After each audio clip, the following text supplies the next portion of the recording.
Bismillahirrahmanirrahim. Assalamualaikum warahmatullahi wabarakatuh. Pelajaran fisika kita kali ini adalah bagian C. Karena kemarin sudah kan tentang kuat medan listrik yang B, sekarang bagian C tentang hukum Gauss. Masih pada bab listrik statis.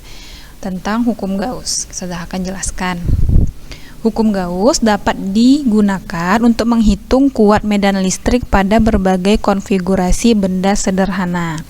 Kalau sebelumnya kan kita membahas mengenai kuat medan listrik ini pada suatu titik gitu kan, yang dinyatakan dengan rumus E sama dengan kaki per R kuadrat. Jadi itu adalah menghitung kuat medan listrik pada suatu titik gitu, dari yang berdekatan dengan muatan sumber.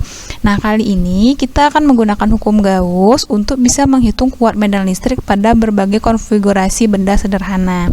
Konfigurasi benda sederhana yang dimaksud tersebut adalah berupa permukaan yang seperti bola. Nah, tapi sebelum kita membahas mengenai hukum Gauss, kita harus kenali dulu tentang konsep flux listrik. Nah, flux listrik adalah jumlah garis medan listrik yang menembus permukaan tertutup. Itu definisi dari flux listrik. Sebelumnya kan udah ada tuh kita belajar mengenai garis gaya listrik.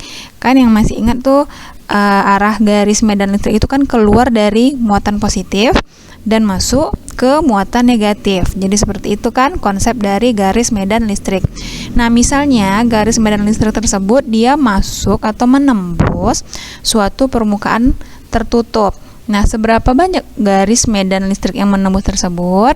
Nah, jika semakin banyak bisa, semakin sedikit bisa. Jadi ukurannya itu dikenal dengan istilah flux listrik. Nah, gambar dari konsep flux listrik bisa diperhatikan pada gambar berikut ini.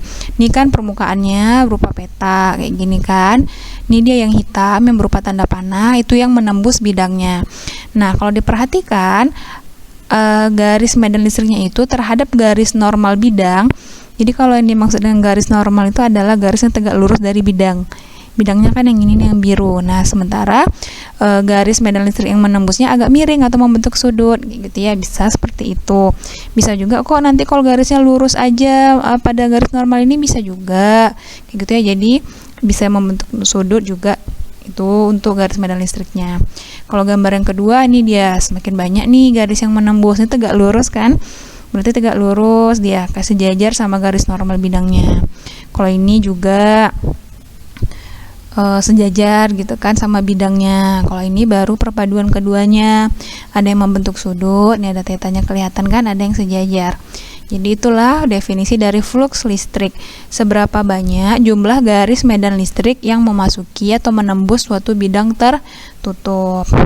Nah, tadi kan sudah ada bilang jumlah garis yang menembus itu bisa banyak, bisa sedikit. Jadi ada ukurannya.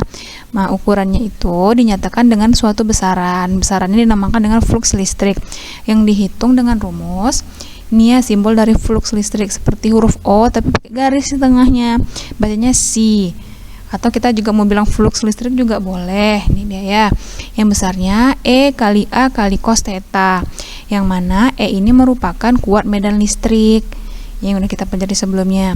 Kalau A berapa luas permukaan tertutup tersebut. Sementara theta adalah sudut antara E dengan garis normal. Itu ya cara menghitung flux listrik.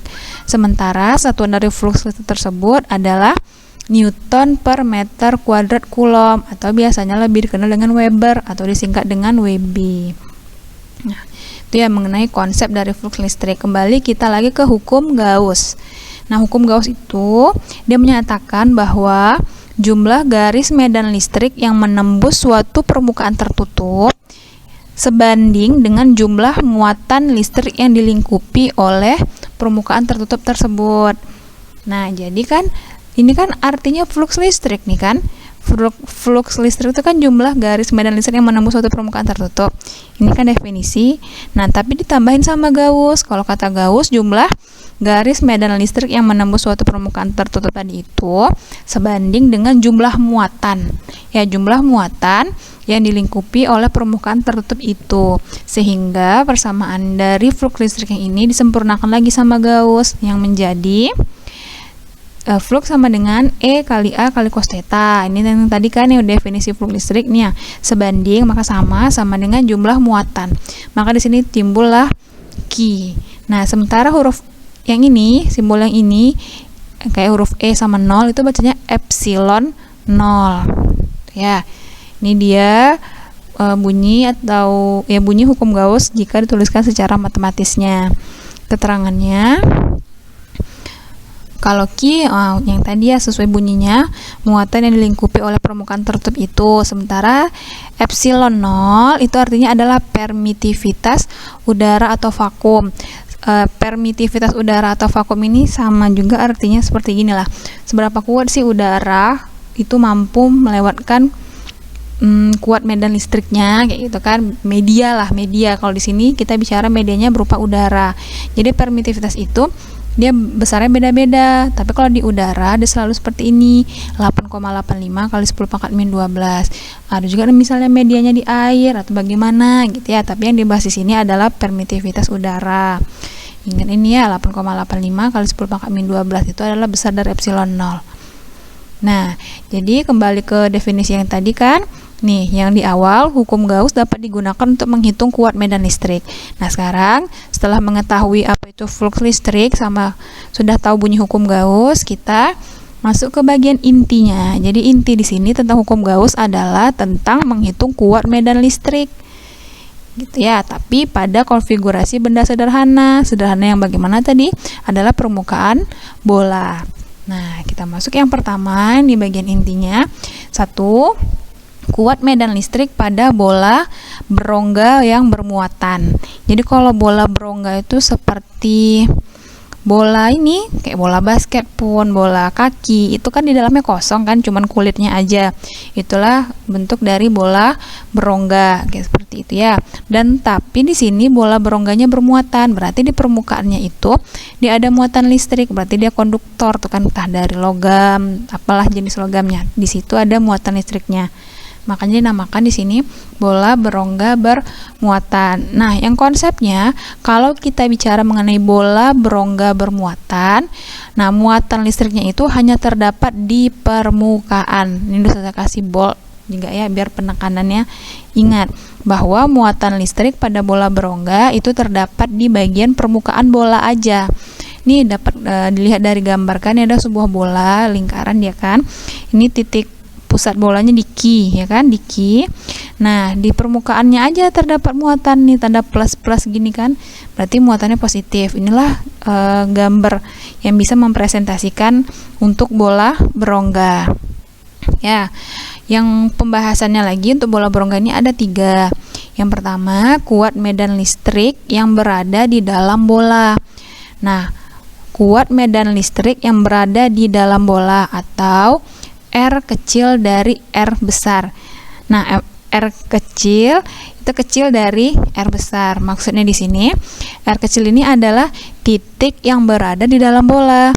Karena di dalam bola, pastilah kan titik tersebut lebih kecil daripada jari-jari bola. Itu arti dari R kecil sama R besar nih ya. Kalau R besar adalah jari-jari bola. Kalau R kecil, suatu titik yang diukur dari pusat bola ini, gitu ya, diukur dari titik pusat bola ini sampai ke suatu posisi yang mana posisinya itu nggak boleh melebihi dari R. Makanya dibilang di dalam bola kan, R kecil besar dari R. Misalnya kan jari-jari bolanya 5. Kalau dalam bola berarti entah 1, entah 2, entah 3, atau 4 kayak gitu ya. Pokoknya dia nggak boleh besar dari jari-jari. Nah, berapa kuat medan listrik ketika titik yang ditanyakan itu masih berada di dalam bola? Yaitu kuat medan listriknya sama dengan 0. Jadi nggak perlu dihitung-hitung lagi. Kenapa dia sama dengan 0? Karena muatan listriknya kan hanya terdapat di kulit. Sehingga di dalam bola nilai Q-nya sama dengan 0. Nah, dapatnya dari mana? Kalau masih bingung, ingat lagi rumus yang kemarin. Rumus yang kemarin itu kan E sama dengan kaki per R kuadrat. Nah, sekarang kalau Q-nya 0, berarti 0 dibagi bilangan, hasilnya sama dengan 0, gitu kan. Makanya nilai E untuk titik yang berada di dalam bola berongga, itu E-nya sama dengan 0. Nah, Kalau yang B, kuat medan listrik di permukaan bola. Kalau di permukaan bola, artinya kan R kecil sama dengan R besar karena di permukaan kan.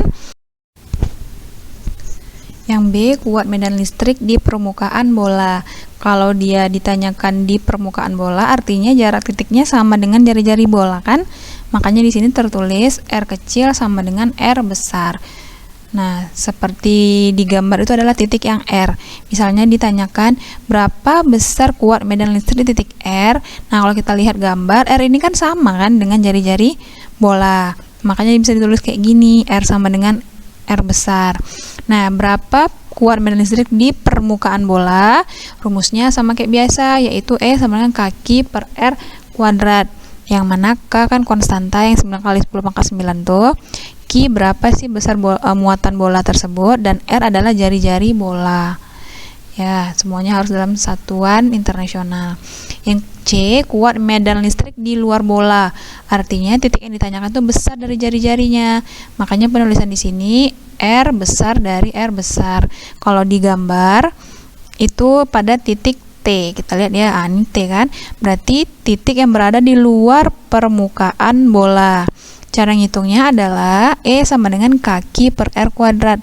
R yang dipakai di sini adalah R kecil. Jadi itu ada 3 bagian dari pembahasan tentang bola berongga ya. Kuat medan listrik di dalam bola yang E-nya sama dengan 0, kuat medan listrik di permukaan bola, kaki per R kuadrat. Yang ketiga, kuat medan listrik di luar bola, juga kaki per R kuadrat. Bedanya kalau di luar bola R-nya pakai R kecil, titik tersebut ya. Jadi titik yang ini, yang R kecil ini diukur dari pusat bola ke titik yang ditanyakan. Dia keterangan juga udah ada. Contoh soal, nah nanti ini di video berikutnya ya saya bahas tentang contoh soalnya. Nah tadi udah tentang kuat medan listrik pada bola berongga. Yang kedua kita sambung tentang kuat medan listrik pada bola pejal.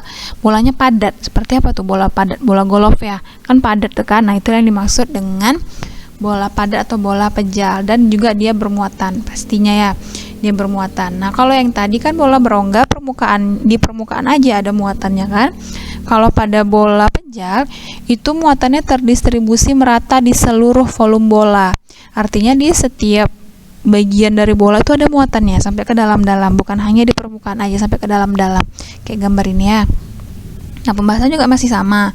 Kita akan menentukan kuat medan listrik dalam bola, di permukaan bola, dan di luar bola. Kalau dalam bola, ini rumusnya kaki R per R pangkat 3. R-nya udah tahu kan, kalau R kecil jarak dari pusat bola ke titik yang dimaksud. Sementara kalau R besar adalah jari-jari bola. Kalau di permukaan bola sama kayak tadi, kaki per R kuadrat. Di luar bola juga sama kayak tadi, kaki per R kuadrat. Emang ini agak beda rumusnya yang pertama ya, yang di dalam bola. Tapi biasanya juga jarang kok ditanyain. Kalaupun ditanya ini dalam bola nih, biasanya bola berongga aja, dan langsung ketebak kan, E sama dengan 0. Ya, nah itu dia mengenai pembahasan tentang hukum Gauss. Jadi intinya adalah juga menghitung kuat medan listrik, tapi pada permukaan konfigurasi benda permukaan tertentu katanya. Permukaan apa? Adalah permukaan bola. Jadi diingat ya bagian-bagiannya tadi pada bola berongga dan bola pejal. Nah, yang D kita tambah lagi pembahasannya mengenai energi potensial listrik.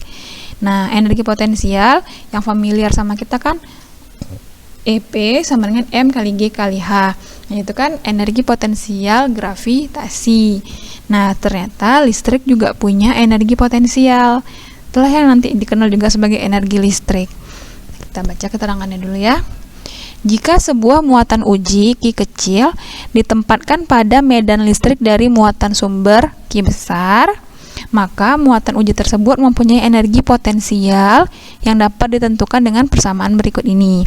Nah, kalau di yang bagi yang ingat mungkin ya dengan kata-kata seperti ini, itu mirip kan waktu Ustazah menjelaskan mengenai definisi dari kuat medan listrik, ya kan? Jadi kalau ada muatan uji yang berada di sekitar muatan sumber, itu dia akan mendapatkan pengaruh medan listrik dari muatan sumber tersebut. Seberapa ukurannya? Ukurannya itulah yang dinyatakan dengan kuat medan listrik, gitu kan? Nah, ternyata selain kuat medan listrik ada lagi besaran yang dirasakan oleh muatan uji tersebut. Apa besarannya? Yaitu energi potensial.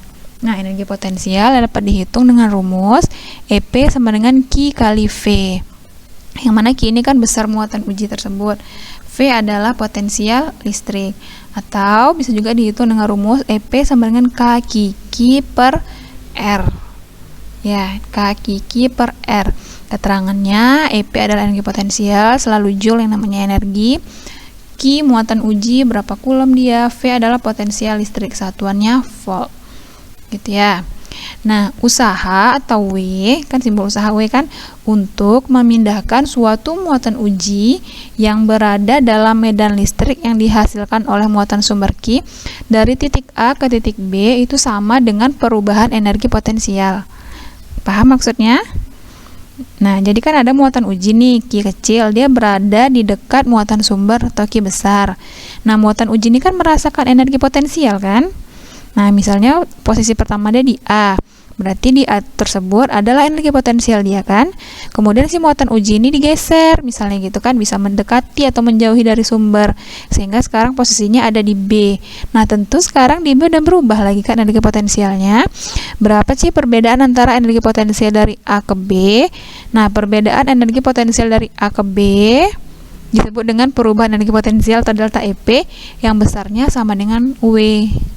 Nah, gitu ya. Jadi berapa perbedaan EP-nya berarti sama dengan usaha untuk memindahkan muatan tersebut. Nah, jadi kan ini dia rumusannya, W sama dengan delta EP. Jadi usahanya sama dengan perubahan energi potensial. Terus kalau kita jabarin lagi, delta EP berarti EPB dikurang EPA. Berarti kan energi potensial akhir kurang awal. Jabarkanlah rumus EP ini pakai kaki per R. Gini jadinya kan, kaki Q per R B dikurang kaki Q per RA. Kemudian kalau dilihat dari persamaannya, ternyata kan ada sama-sama punya kaki Q nih. Nah, keluarkan kaki Q-nya. Berarti menjadi dalam kurung 1 per RB kurang 1 per RA, ya kan? Kemudian karena kaki per R itu sama dengan V. Udah ada tadi di sini rumus V. Oh, belum ya. Oke, lihat di bawah dulu ya. Karena kaki per R itu sama dengan V, maka bisa juga dinyatakan rumus W itu sama dengan Q kali VB kurang VA, atau W sama dengan Q kali VB. Mungkin agak kurang nyambung ya, karena di sini udah terbahas V sementara kita belum masuk. Gak apa-apa. Nanti kita bahas lagi yang potensial listriknya, nanti akan nyambung lagi nih sama persamaan yang barusan Ustazah jelasin. Pokoknya sampai sini aja dulu, gak apa-apa nih. Dan diketahui W sama dengan delta EP nih ya. W sama dengan kaki Q dalam kurung 1 per RB kurang 1 per RA, gitu ya. Nah, kita masuk lagi ke potensial listrik. Dia ini serangkai, ini bertiga, makanya susah kalau dipisah-pisahkan. Jadi potensial listrik, hukum Gauss, sama energi potensial itu serangkai, makanya Ustazah sekalian menjelaskannya. Energi potensial listrik adalah energi potensial listrik tiap satu muatan. Ini tambah lagi nih apa nih? Nggak ada kayaknya, boleh dihapus aja nanti ya. Sampai sini aja, sampai muatan. Nah, kalau gitu kita buat matematisnya dari definisi. Potensial listrik itu kan simbolnya V. Nah, jadi kan energi potensial per muatan, berarti EP per Q, gitu kan. Dijabarkan lagi, si EP-nya menjadi kaki Q per R per Q. Coret Q kecil-kecil nih kan, tinggallah kaki per R. Nah, makanya rumus potensial listrik itu adalah kaki per R. Kalau kita lihat dari rumus yang ini tadi, yang di atas, yang pakai 1 per RB kurang 1 per RA dalam kurung nih. Tadi kan udah dibilang di sini V itu kan kaki per R. Berarti ini kan kaki per R ini. Berarti kan di sini nanti ada lagi kaki per RA. Berarti ada 2 V-nya kan? Makanya di sini berarti kan Q yang kecil ini belum kita apa-apain, makanya ditaruh di luar. Ini dia Q, berarti jadi VB kurang VA. Ya udahlah, kalau lupa bagaimana cara penurunannya, ingat aja lah yang di kotak hijau sama Ustazah nih ya. W sama dengan Q VB kurang VA. VB kurang VA itu kan delta, maka bisa juga ditulis W sama dengan Q kali delta V. Nah, potensial listrik yang akan kita bahas di sini ada 2 pula bagiannya. Yang pertama, potensial listrik oleh bola konduktor bermuatan. Ada lagi potensial listrik di antara 2 keping sejajar bermuatan. Yang pertama, potensial listrik oleh bola konduktor bermuatan. Potensial listrik di dalam bola konduktor adalah sama pada setiap titik, sehingga bidang di dalam bola konduktor bermuatan disebut dengan bidang ekipotensial. Jadi benang merah yang bisa kita ambil di sini adalah besar potensial listrik di dalam bola itu selalu besarnya sama. Nah, pembagiannya yang pertama, untuk titik yang berada di dalam bola. Titik yang dimaksud disimbolkan sama R kecil ya. Kalau dalam bola berarti R kecilnya kecil dari R besar, jari-jari bola, dan R sama dengan R. Betul nggak nih? Kalau dalam bola, ya kan? Yang dimaksud di dalam bola itu kan berarti titiknya lebih kecil dari jari-jari bola atau sama dengan jari-jari bola. Nah, kalau titik tersebut berada dalam bola, itu besar V-nya sama dengan kaki per R. Jadi kita ngitungnya pakai jari-jari bola. Misalnya nih, bola tersebut jari-jarinya 4 cm.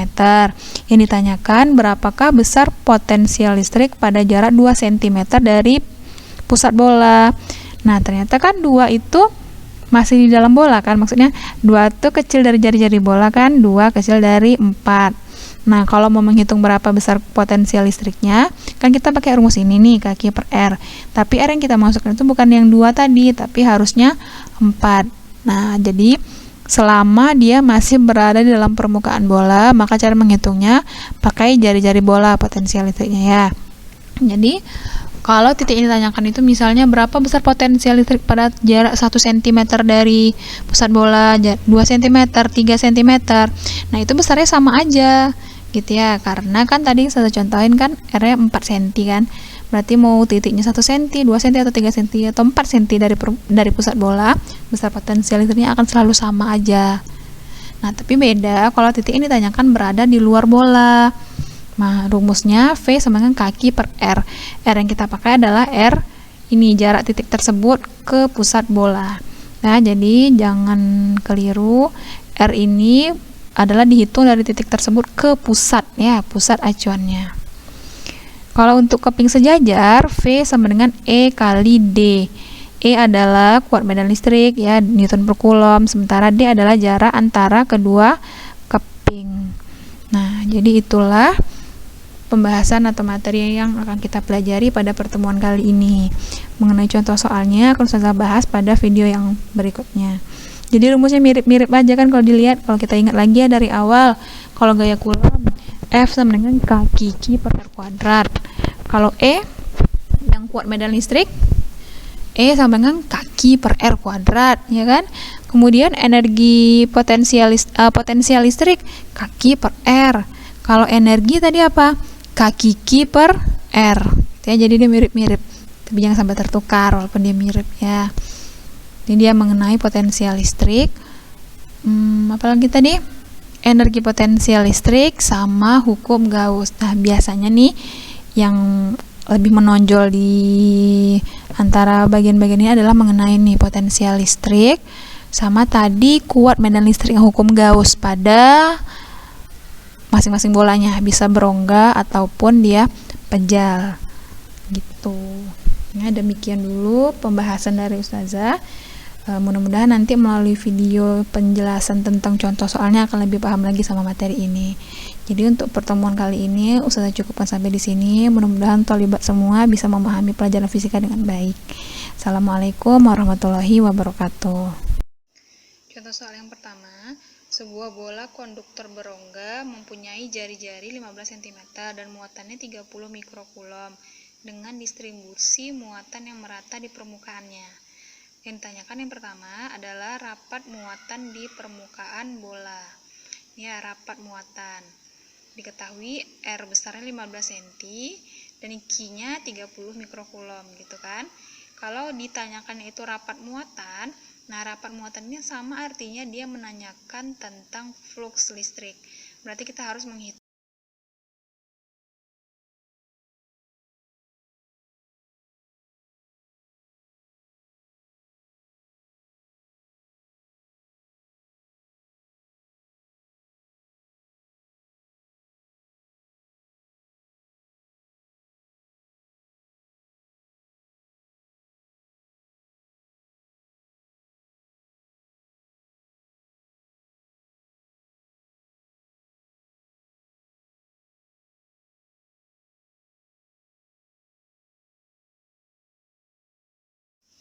Nih yang pertama, ditanyanya rapat muatan atau flux. Kita hitung pakai rumus Q per epsilon 0. Kita masukin Q-nya 30 mikrokulom. Ini kan jadi 30 kali 10 pangkat min 6 per epsilon 0 8,85 kali 10 pangkat min 12. Nah, kita hitunglah. 30 bagi 8,85, 3,39. Pangkatnya jadi min 6 kurang min 12, berarti 6 tambah 12, hasilnya 6. Maka besar rapat muatannya adalah 3 kali 3,39 kali 10 pangkat 6 Weber satuannya ya.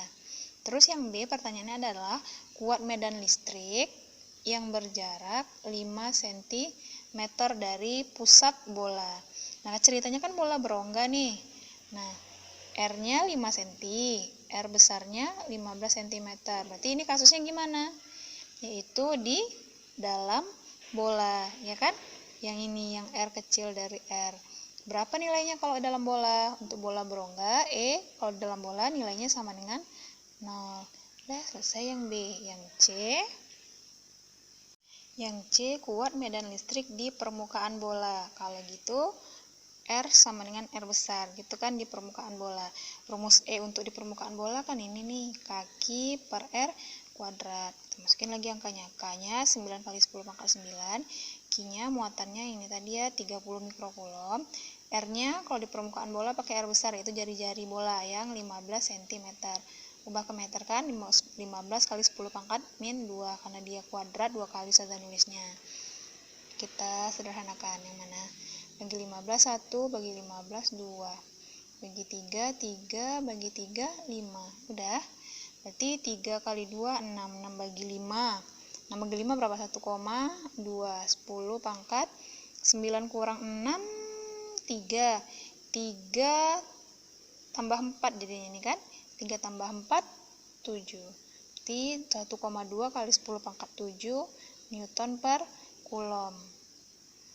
Yang D kalau dia di luar bola, yaitu pada jarak 18 cm. D lagi kuat medan listrik pada jarak 18 cm dari pusat bola. Berarti kan R kecilnya 18, sementara R besarnya jari-jari bola tadi 15. Ini kan masuk kategori R besar dari R di luar. Maka ngitung kuat medan listriknya pakai rumus ini. Kaki per R kuadrat. R-nya yang titik yang ditanyakan tersebut. Berarti 9 kali 10 pangkat 9 kali 30 kali 10 pangkat min 6. R-nya yang 18 ini ya. Yang R kecil. 18 kali 10 pangkat min 2. 18 kali 10 pangkat min 2. Kita sederhanakan. Bagi 9, 1. Bagi 9, 2. Nah lagi. Bagi 2, 1. Bagi 2, 15. 15 sama 18 bisa ya, bagi 3, 5, bagi 3, 6. Oke, berarti jadinya 5 per 6. 5 per 6, 5 per 6 berapa tuh kalau didesimalkan? 0, berapa? 0,83 ya kan, kali 10 pangkat berapa nih? 9 kurang 6, sama lah kayak tadi ya, pangkat 7 jadinya kan, pangkat 7. Atau kalau secara notasi ilmiah yang benar 8,33 kali 10 pangkat berapa? 6 Newton per Coulomb. Itu dia ya. Tentang potensial listrik lagi. Potensial listrik pada sebuah titik yang berjarak R dari muatan Q adalah 300 volt. Kuat medannya 800 Newton per Coulomb. Tentukan besar muatan Q. Nah, dari soal ini berarti diketahui ini apa? V 300 volt kan. Kemudian E sama dengan 600 Newton per Coulomb. Ini dia diketahuinya. Sekarang kita mau menghitung Q-nya, besar muatannya kan. Nah, di soal ini kan dia nggak bilang tuh potensial listriknya di permukaan bola yang ada kaitannya sama bom bola kan, enggak kan? Kalau nggak ada, berarti kita ambil aja rumus umumnya ya. Rumus umum V yaitu yang ini, kaki per R. Ini dia kan rumus umumnya. Kalau yang di bawah-bawah ini kan nanti khusus untuk bola kan. Tapi sebenarnya itu juga kok, mirip ya kan. Kaki per R. Kita pakai rumus itu. Ini dia kaki per R. Gimana ya? Oke lah, yang Q-nya udah ada kan. Tapi gimana cara memunculkan si E-nya? Karena kalau kita plug pakai rumus ini, K-nya oke lah kan, yang 9 kali 10 pangkat 9 kan. R-nya kita nggak tahu. Jadi kita kait-kaitkan lah V ini sama E gitu kan. Coba ya kita buka rumus E itu kan kaki per R kuadrat, gini kan. Terus kalau Ustazah tulis kaki per R kali 1 pangkat R, boleh kan? Nah ini nih siapa? Ini nih adalah si V, jadi bisa jadi rumus V kali 1 per R, atau E sama dengan V per R. Jadi ini mirip kayak rumus keping sejajar, ya kan? V sama dengan E kali R. Nah itu deh kita pakai, udah muncul kan? Mana nih? V-nya tadi 300, E-nya 800 kali R. Maka R sama dengan 300 per 800. Dapatlah R-nya sama dengan 3 per 8 meter. Belum selesai ya, karena ditanyakannya adalah Q. Habis itu mendapatkan Q-nya, kita pakai aja rumus yang dia lagi ini kan, yang kaki per R ini. Berarti V-nya 300, K-nya 9 kali 10 pangkat 9, Q-nya itu yang ditanyakan per R-nya yang tadi 3 per 8 gitu. Habis itu kita coret-coret ya, bagi 3 dapat 1, bagi 3 dapat 3 lagi, bagi 3 1, bagi 3 1. Oke, ini kan 1/8 kan naik ke atas, jadinya gimana? Naik ke atas ini kan jadinya 100 ya, 100 sama ini naik ke atas jadinya 8 kali 10 pangkat 9 Q. Ini jadinya kan, coret lagi. Oke, ini jadi pangkat berapa nih? Ini 10 pangkat 7. Maka Q sama dengan 1 per 8 kali 10 pangkat 7, gitu kan?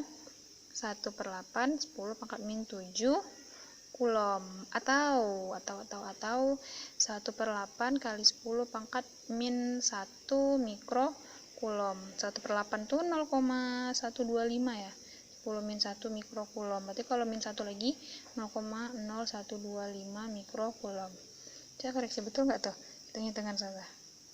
Soal yang kedua ini tentang potensial listrik lagi masih, tapi yang ada bola-bola gitu. Ya ini, diameternya 20 cm dan muatan bolanya 100 cm. Jadi kalau pada potensial listrik ini dia nggak mandang mau pejal, mau berongga, sama aja rumusnya kayak itu juga, kayak di atas tadi ya. Tanyakan yang A, berapa besar potensial listrik pada jarak 5 cm dari pusat bola. Kalau gitu kan diameternya kan 20, maka jari-jarinya berapa? Jari-jarinya 10. Terus jaraknya 5, berarti ini pertanyaannya adalah potensial listrik ketika berada di dalam bola. Nih kalau di dalam bola rumus V-nya kan kaki per R. K-nya 9 kali 10 pangkat 9, Q-nya ini dia 100 mikrokulom, 100 kali 10 pangkat min 6 kan. R-nya, nah R di sini adalah R besar. Yang mana R besar merupakan jari-jari, yaitu yang 10. Jadi bukan 5 ini yang kita masukin ya, tapi yang 10. Ubah ke meter, 10 kali 10 pangkat min 2. Sederhanakan, coret nih.